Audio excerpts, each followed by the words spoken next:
Hi, and welcome to this week's episode of the Retirement Readiness Podcast. We have Tim Regan, the founder and wealth partner at Prairie View Wealth Partners. Hey, Katie. And I'm Katie Umland. So this week we're talking about estate plans, the things to look for when you are planning your estate plan in your retirement with your retirement assets. So you can expect from this episode diving into what is an estate plan and how do we go about planning an estate plan.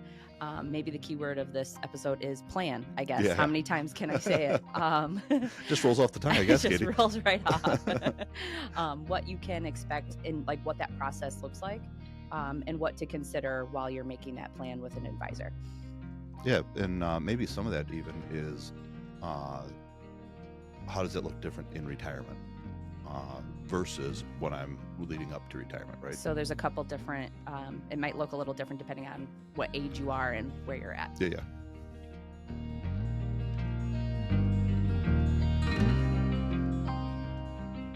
Okay, so let's dive into it, I guess. This is such a fun topic. I love it every time we talk about when I croak and what do I do with my stuff, right?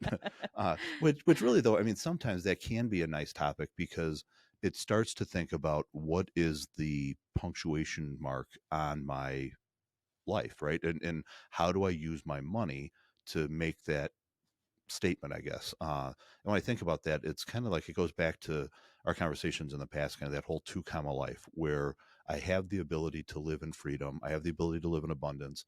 I have the ability to be content with what God has given me. And so now as I come to my estate plan, that's kind of like my opportunity to make an example or to have that drafted in a way that it lives my values and it shows what I was important to me and all those kinds of things. And so I think sometimes it is a fun topic. It's not fun to think about when I'm not here, but it is fun to think about how can all of the things that I've done in my life kind of be. I guess maybe it's fun if you have a robust estate plan that you feel confident about. And maybe it's less fun if you feel like you're not in the place you want it to be. But regardless, still important to have done. Absolutely, 1,000%. And that's really why we want to start focusing on how do I get to that place of living in abundance? How do I get to that place of having what I want and doing the right things so that it adds up to that? Because it can absolutely be a blessing. But as we've all probably heard horror stories, if not done well, it can also be a curse and start splitting a family apart and maybe have the opposite effect of what somebody's trying to do. So when we're talking about estate plans, that kind of covers the whole gamut of everything. It kind of takes a look at your total picture. Is that right? Of finances. No, absolutely. And childcare. Yeah. Well, yeah. I mean, you know that firsthand, right? Yeah. Alex and I just kind of sat down with you and put ours together. So yeah. And when you think about that, it's funny because a lot of times we'll sit down and talk to people even as they enter retirement and they're like, oh no, I don't need to put that together because I already did that. I have a will already. And you're like, okay, well, when's your will from? And they're like, oh, 1984. And I'm like, oh, well, I don't think that Jim wants to have to go live with his aunt anymore. So maybe we need to, maybe we need to modify that. Because to your point, it deals with your money, but it also deals with some of your personal stuff as well, especially when you're younger and have minor kids. But when you think about it from the other end of life, where you say, hey, I'm in retirement and now it might not deal with where my kids go to live, but it might deal with what do I want my grandkids to get and how do I want my grandkids to receive that money? And do I want my money to go directly to my children, or would it be nice for me to have a secondary plan where maybe it goes right to the grandkids? I think it's kind of nice to a unexpected benefit, I guess, for Alex and I. When we were putting the estate plan together, it really kind of forces you to think about what you want, not only your life, but to your point, like your kids and your grandkids' lives to look like. When we were putting it together, we thought we were kind of just safeguarding what we had, but it also made us think like, okay, do we want to pay for Dylan's college? Yeah. Do we want to pay for his whole college? Do we want to pay for part of it? Do we want to pay for our grandkids' college potentially? It like kind of made us think about some long-term goals. Yeah, absolutely. And that's where kind of becomes that punctuation mark, right, on your life where you get to say, this is what's important to us. And when you think about that, it's easy sometimes for people to kind of almost flippantly say, oh, yeah, I want to pay for the grandkids' college. And for some, that's a dream. They're like, man, if I could ever do that. But then when you start peeling back that onion, it really goes to, what are your family's values? For example, I'll use Sarah and I as the example. In our lives, we never had the intention to pay for all of our children's virtually anything. When they bought their cars, they put in half the money, we put in half the money. When it came to their car insurance, they paid half, we paid half. Now, I kind of jokingly say we don't pay for fun. And so, like, I don't pay for you to go to the movies. I don't pay for gas in the car. That's all on you. But we kind of took the same approach even with their college, where we said, we don't want this to be a mom and dad provided. We want this to be a joint venture. Have some skin in the game. Our opinion was that allows them to appreciate and have pride in what they do, in doing it that way. But we have a bunch of clients that say, no way, I want to pay for the whole thing. And it's important then that comes through in whatever your estate plan looks like. And so, to your point, it absolutely causes you to ask some of those bigger questions. And same thing would be true for your grandkids, right? So if you think about, what's it mean if my grandchild knows their entire life that they've got enough money that's sitting there that they don't have to worry about paying for college? That could be good or bad. It depends on what you're trying to accomplish. Yeah, and what you want it to look like for them. I guess it kind of just surprised me how in depth that conversation was about estate planning, and what Alex and I sat down together and where it led us. I guess it kind of really just made us think about our lives long term and what we wanted that to look like. And I think that goes back to the 2 comma lifestyle of, okay, do you want a 2 comma lifestyle, or do you want a simple lifestyle? Like it could be so many things. Well, and really that's kind of the definition, right, of the 2 comma, where your definition of living in abundance and my definition of living in abundance could be 2 different things. And there's an old Alanis Morissette song, quoting Alanis, where it says something along the lines of, being happy isn't getting what you want, it's wanting what you got. And it's the same thing, like, as we look at life, it's really, how do we structure things so that we can get to a place where you're wanting what you've got, right? You're leaving for your family. If we're talking estate planning, we're leaving for your family what you want them to have. And there's lots of creative things that you can do, whether it is leaving money to your children, grandchildren, or what if it looks like you're endowing a charity? When you start looking and saying, I'm living truly in abundance and I'm helping my children, and my kids are in abundance, maybe they don't need the money. Maybe the grandkids don't need the money. Maybe it really looks like, I'm going to leave some money to my church or to my college, university, whatever that might look like. Or I'm going to build a playground at the elementary school that all my grandkids went to because they need a new one. Yep, absolutely. Or whatever. Whatever that looks like. It's not just who do I give my money to and when. Yeah. It could be. Or like a couple episodes we had Casa on, right? Maybe it's helping kids that aren't my direct line, or whatever that looks like. So I think that when you say estate planning, it gets really kind of confusing, stodgy. Like, I don't really know what that even entails. It seems overwhelming, but really it can be an exciting time to say, how do I look at what is important in my life, and then how do I accentuate that through my estate plan? It kind of almost felt like to me, like, so Tim, your kids are in college, graduating college, just out of college. Like, they're in that really like figuring their life out stage. And I feel like, so is their dad, by the way. That's kind of what I was getting at, is like, I feel like when I was in that stage of life, I wasn't having those important conversations with myself of, what do I want my life to look like? I was kind of like letting life happen to me. For sure. And going with what it was giving me, not directing my life. And I feel like this is kind of my opportunity to have that real conversation with myself and Alex and say, like, okay, what do we want our lives to look like?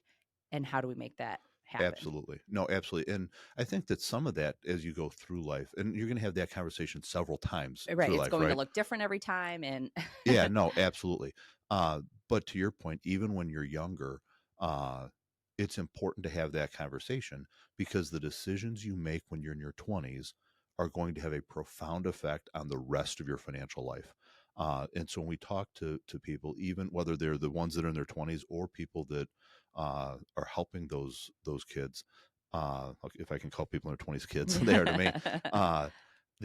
If you help them make good decisions in the beginning, you will set them up for success the rest of their lives. And so really that's part of what we mean when we talk about an estate plan that helps to accentuate your life. You can, if you're putting in your estate plan that you want to help the grandkids, that's an example to them of how you were able to save and how you lived in abundance, and now what a blessing that can be. And not only does it teach them potentially, but it also then adds some value because they've got some money now that they can be financially secure with. So or do you want to not just leave it to them? Do you want to say like, okay, I'm gonna set aside this amount of money because I want to take them on a vacation every year, well, or I want to yeah, and so maybe that's a great conversation to have is, let's start talking about some of the fun, right. creative things that you can do. And then there's literally, if you can think it, you can do it. And so the biggest thing we have that we see with people is they start to put their lives in boxes, and they think like, well, this is how life has to be, or my mom and dad did this, so I do this. And our encouragement is, let's get rid of the box. Let's really think about what you want to do. Now, if you want to go back into the box, that's fine. There's nothing wrong with that. But let's at least have the conversation and explore a little bit, and things that sometimes people don't think about. So I'll just give a couple of examples of things that we've helped people do that I think are outside of most people's boxes. So one is, we had a client once that created what they called the Big Idea Fund. And so what we did was we took a portion of their estate and just put it into a side trust that was invested. But the idea was that if anybody in the family had a big idea, they could come, they could put together a business plan, ask the Big Idea Fund to fund it. The Big Idea Fund would, not as a gift, but as a low interest way for them to try to fund that. So the Big Idea Fund's idea was not to make money off of the big idea, but it was to have the big idea fund it back enough so that it's perpetual, so that the next person that wants to come and apply, not many people think about that, right? They think, oh, let me give money to Tom and Sue because they're my kids. And something like that creates just an entirely different way, because this was a business person. I was going to say, it probably depends on where your mind is at and what likely then your kids are also going to be interested in. Well, and what, again, that goes to values, right? This was a person that was in the business Valued world, entrepreneurship, absolutely, and wanted to promote that in their family, and maybe didn't have those same opportunities, and maybe would have done things differently if they did have that opportunity absolutely, as a 20-something. Absolutely. And so they want to like open more different doors, absolutely, for their kids, yeah, and grandkids, and just saw that as a way of creating opportunity for their children, their grandchildren, but also, I mean, really in their heart felt like having that entrepreneurial spirit is what made America great. And so who knows what idea their grandchild or great grandchild could come up with that could not only affect their lives, but potentially affect the American life in general. A greater cause. Yeah. And so that's an idea. Then we had another family that had 4 kids in the family, and they also had some grandchildren. And what they wanted to do is they wanted to leave money directly to their kids, but they also wanted to leave some money to their grandkids. And so what we ultimately ended up doing in that case is we said, okay, well, instead of dividing your estate in fourths, we actually divided it in sixths. And what happened was we had 1/6 of their money go to church. We had 1/6 of their money go into a trust for their grandchildren. And then their 4 children each got 1/6 of their money as well. And so ultimately what ended up happening was they were able to find a way to divide their estate that kind of hit on all of the things that were important in their lives. And it kind of goes back, I know I've said a number of times this episode, but that's kind of what we mean when it goes back to kind of accentuating your life, right? Because through their estate plan, through their trust, you would know all the things that were important to them. Yeah. They called out their church, their grandkids, and their children. It's kind of their legacy. It is, absolutely. Absolutely. Which is how they lived their life, right? When they were living, they helped their children, they helped their grandchildren, and they gave money to their charities too. So to the grave and beyond. Yeah. maybe one of these we should like plan on doing like one of these estate planning episodes around Halloween, and we'll come in like dressed up as like the Grim Reaper or something, right? So maybe speaking of the Grim Reaper, maybe in your estate plan, it's like, we always joke with Mom, like, if I get 95, just give me the pillow. Yeah, like, yeah. I don't want to live to be 120. Yep. Like, it's so funny you say that. So now I'm going to go kind of a different direction because, as we always talk, I love to read, and, some of the things that I've been reading lately really talk to longevity, and they talk to how much of that becomes a mindset in how you view your life. And we've seen that play out with clients all the time. Like the client that's like, oh, my family never lived past 70. If I make it to 70, I'm going to be lucky. And then you see it like 67, the downhill. Yeah, because they're expecting. Yeah, like it's like you create your own. Manifested. Yeah. And so I'm seeing more and more research now around people that are the thought is the combination of lifestyle changes, some of the things that we're seeing in like how they can work through genomics and that kind of work, really thinking that people could healthily live to be into their 120s. And I'm like, man, that changes your whole perspective, right? I mean, I fully expect that Sarah and I'll be married 80 years. We were married at 20, 80 years, celebrate our 100th birthday. But then if I think, what if I had another 20 years? Yeah. Like that's like a whole different mind shift, which by the way, I think my goal is to live a little bit past that. So I was born in 77.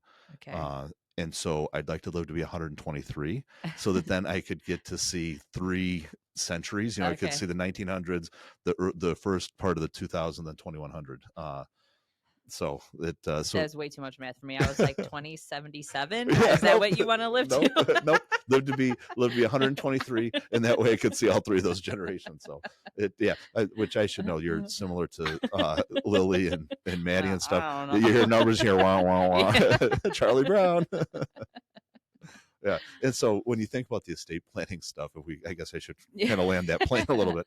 But when you start thinking about estate planning, it doesn't have to be premature life ending. It doesn't have to be I had this long extended illness. It can be I was healthy until I hit 123, and then I had a very short illness, passed away, and all of the things that I did in my 123 years, I now get to put a bow on.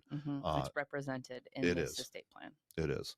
One of the things we're actually toying around with, I don't know if it'll get legs or not, but it's something that I'd like to see, is as we go through the estate planning process, I would really like to see if we could have an easy way to write our clients' biographies, to where, that estate plan maybe comes with a, I don't know, 80-page, 50-page biography that says, when I was a kid, I really looked forward to this. My mom and dad came from here, and then I got married to my wife, and here's what we were excited about in our family. And when we had our first kids, here's what we were hoping for, and whatever. And we lived in that 2-bedroom apartment that, the neighbors upstairs kept creaking on the floor, whatever those stories are.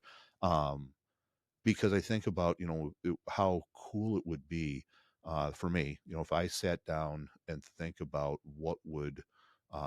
should that estate plan be.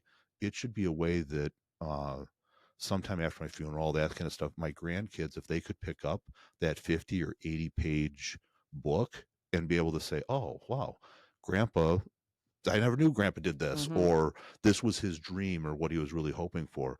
And so I don't know if that catches on and you're interested, let us know, give us a thumbs up, because I if we want to put resources there, I'd love to see if we can put that together. Make one of those books that's like, ask your grandma, like it's like it prompts you a question, and then it's like, Grandma, what cookie's your favorite? And then you write the answer. Yeah, exactly. You can make an estate planning with your grandma. Yeah, no, absolutely. And the fun part to that, I think, is there's a lot of those family stories and things that, like, I think about our grandma, right? Grandma Becker made the best coffee cake. I don't know if anybody's got it figured out yet or No. how she did it. No. Well, we know that we don't know how she did it because I think Mom was the one who was making it, and she broke the spoon because the dough was so hard to stir, Yeah. and Grandma weighed like all of 95 pounds. Yeah. Like, how did she stir this? Yeah. Oh, no, it wasn't even the spoon. It was the KitchenAid mixer. Yeah. It broke the paddle on the KitchenAid mixer. Yeah. And we're like, Grandma, how did you stir this? Yeah. That strong German stock, I guess, right? Yeah. And so you look at those things, and I remember Grandma's coffee cake. You remember Grandma's coffee cake. My kids don't. Yeah. But that was such a thing with who we were and where we came from. And so it's kind of having the ability to blend. My estate plan should really help to say, okay, I've got all of my money stuff taken care of, but really, how do I blend that with our life story and the thread that runs through our entire life story? Your legacy. Absolutely. Like, it is like your life with a bow on it. Yeah. Yeah. That would be really cool.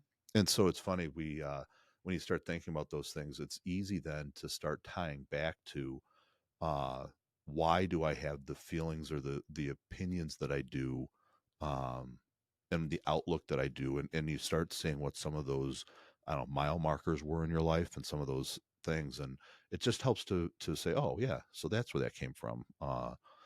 So it's more than just money. I think it's kind of nice to if you were to go down that path of like writing some kind of biography, it's nice to look back on your own life also, and absolutely makes you think of things a different way. Absolutely. There's a organization now called the Strategic Coach. It's run by a gentleman named Dan Sullivan, and it's all around coaching for entrepreneurs. And he has a concept that he calls the gap in the gain. And the gap is when you think about the future and you think about the horizon, there is always something you're not delivering on. And you're like, that feels terrible. Look what I could be. Why didn't I do this? Mm-hmm. I should have done that. And that's living in the gap. When you live in the gain, it's when you stand where you're at and you look backwards and you think about your life in reverse, and you think, holy cow, I can't believe, like, when I was 20, I thought that if I could make $50,000 that I wouldn't know what to do with all the money, and it's just like, oh, and now look at what we did, or look how our family has grown. And so when you live in the gain, that's looking backwards, and really saying all of the things you have gained. It really can sometimes help to lead to some of that contentment, the abundance, those senses. Because if I'm living in the gap where I'm looking forward at all the things I haven't accomplished, that can really put me in a place of not feeling like I'm living that 2-comma life. So I think that it's kind of interesting just how all of those things can come together. We're talking estate planning, but if I start thinking about what have I accomplished over my lifetime, that can give me that abundance. And then when I think about what do I want that to do for my family going forward, it can really be a way to accentuate all of my values and all of the things that are important to me. Whew.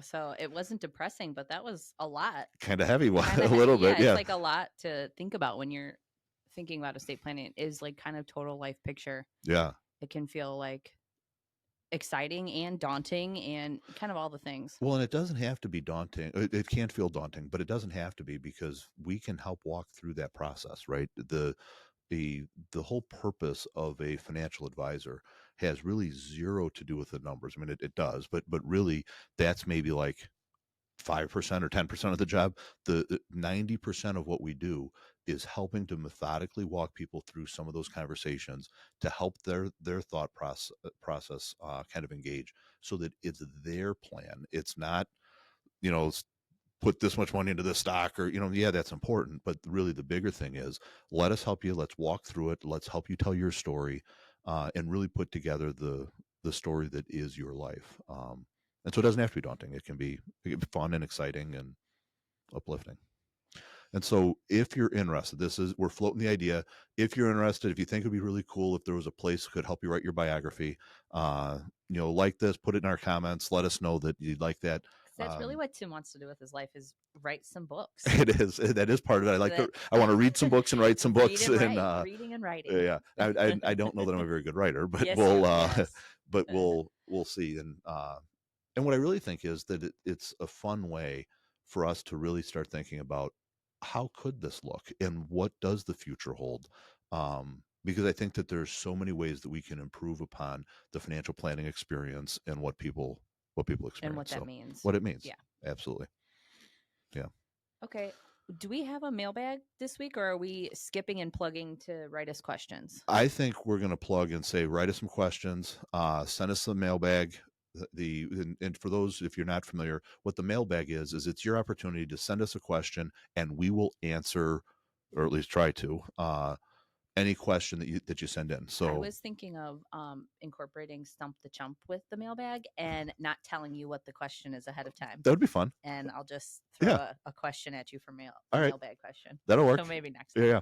Okay. And so, Katie, we're as we wrap up here, we're kind of close to Christmas time.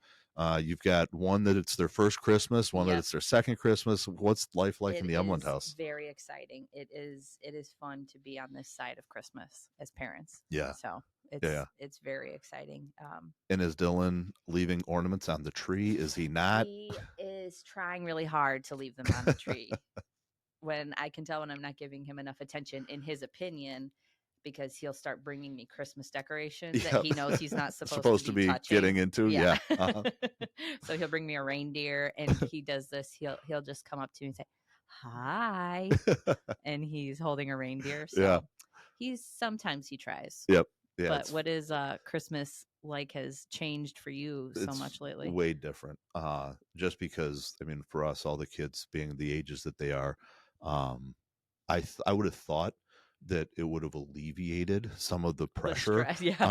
But for some reason it has not. Like, I'm like, wait a minute. So bigger kids, bigger presents. Yeah. Well, and it's like, okay, so when they were little, the surprise and the mystery or the magic of it all was important, right? So it's like all top secret stuff where, some of that stuff is gone now. But it's like, I don't know, somehow it is like, and so in our house, it's fun, but it's not gotten easier necessarily. Well, they're also starting to enter the age of, if they want it, they'll buy it. Yeah. And so they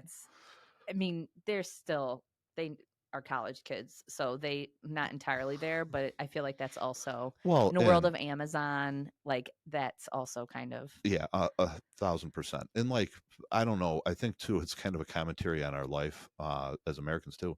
Like, I remember when I was a kid, we looked forward to Christmas because we got new socks, new underwear, new and I remember we would get, when we got dressed after Christmas, we were like excited on the way to grandma's because we were wearing everything new. Yes. Right. What did I say? New all under. Yeah, that's right. Yeah.